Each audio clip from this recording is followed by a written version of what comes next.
안녕하세요. 반갑습니다. 말씀을 사모하는 여러분, 말씀이 여러분의 삶을 힘있게 기쁘고 감사함으로 이끌어가는 은혜가 되고 능력이 되기를 바랍니다. 오늘은 신명기 27장부터 30장에 이르는 말씀을 여러분과 함께 나누기를 원합니다. 신명기 27장부터 30장은 아주 흥미진진한 부분이지요.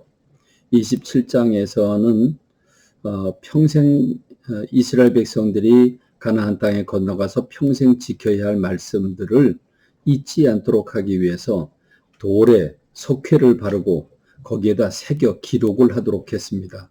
한마디로 말하면 볼 때마다 기억하라는 거죠. 잊지 말라는 것입니다. 그리고 그것으로 만족하지 아니하고 이스라엘 전 백성을 12지파를 다 데리고 그리심산과 에발산이 있는 곳으로 갑니다. 왼쪽에는 그리심산, 오른쪽에는 에발산이 있는데 그리심산 그 서로 마주보고 있는 산, 그 양쪽에 그리심산에는 6지파, 그리고 에발산에도 6지파를 세워놓고 모세가 선포를 합니다. 그러면 그리심산에 있는 분들은 하나님의 말씀 따라 순종하게 되면 복을 받을 것이다. 그러면 그리심산에 있는 사람들이 아멘으로 화답하고 말씀대로 순종하지 않으면 저주를 받을 것이다. 그러면 에발산에 있는 지파 6지파가 아멘으로 대답을 합니다. 이렇게 시청과 교육을 시킨 거지요. 축복과 저주를 선포하고 반드시 하나님 말씀이 선포된다고 하는 선포되고 성취된다는 것을 알려주고 있습니다. 그리고 28장에서는 그 레위기 26장에 나오는 법, 하나님의 말씀을 지키면 복이 되고 지키지 않으면 저주가 되는데 레위기에서는 그것을 법적인 형태로 취했지요. 그래서 불순종하면 벌이 7배고 그래도 불순종하면 더 강한 매가 7배고 그리고 더 불순종하면 그 약속의 땅에서 쫓겨나고 칼이 뒤를 쫓아갈 것이라고 하는 어마무시한 말씀을 주고 있는 게 레위기 26장인데 신명기 28장은 설교입니다. 설교니까 설교 형태로 부드럽게 순종하면 복이고 불순종하면 저주라고 하는 말씀을 주십니다. 1절부터 14절까지는 순종하면 복을 주신다는 것이고 15절로 68절까지는 불순종하면 저주를 주신다는 건데 왜 불순종이 더 많습니까? 세분화했기 때문입니다. 하나님의 사랑이지요. 그리고 29장에서는 시내산에서 주신 언약 이외에 지금 모압 평지 곧 제2세들이 가나안 땅에 들어가기 바로 직전에 시내산에서 주신 언약 이외에 추가로 주시는 언약과 율법들을 소개하고 있습니다. 뭐 그렇다고 해서 그 내용이 전혀 다른 내용은 아닙니다. 하나님을 사랑하고 이웃을 사랑하는 내용이 어디 뭐 달라지겠습니까? 그렇게 달라지는 건 없습니다.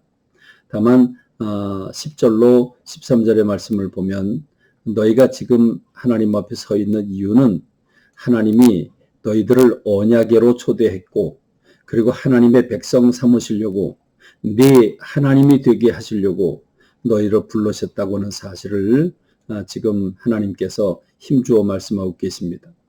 근데 놀라운 것은 29장 신명기 29장 14절로 29절의 말씀을 보면 이 언약은 너희 지금 출애굽한 2세대 요단강 건너기 전에 서 있는 너희들에게만 이 언약을 주시는 게 아니다. 그럼 누구에게 줍니까?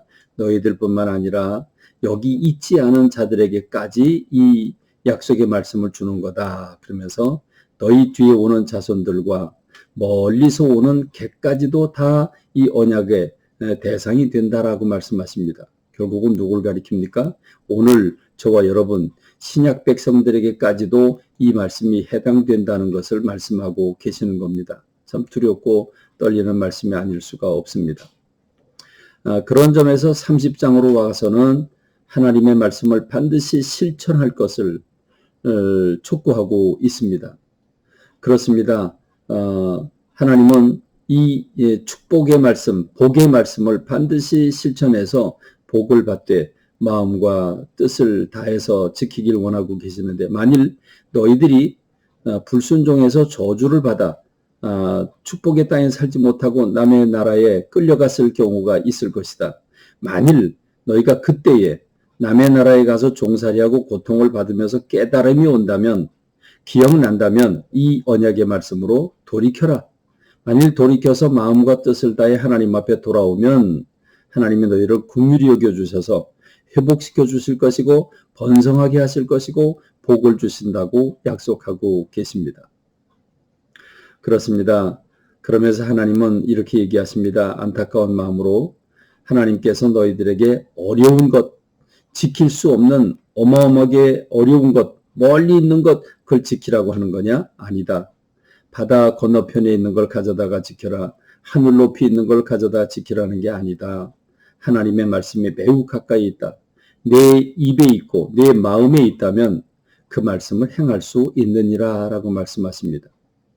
그렇습니다. 그래서 우리가 하나님의 말씀을 매일 읽어야 되고 하나님의 말씀을 묵상해야 되는 이유가 바로 여기 있습니다.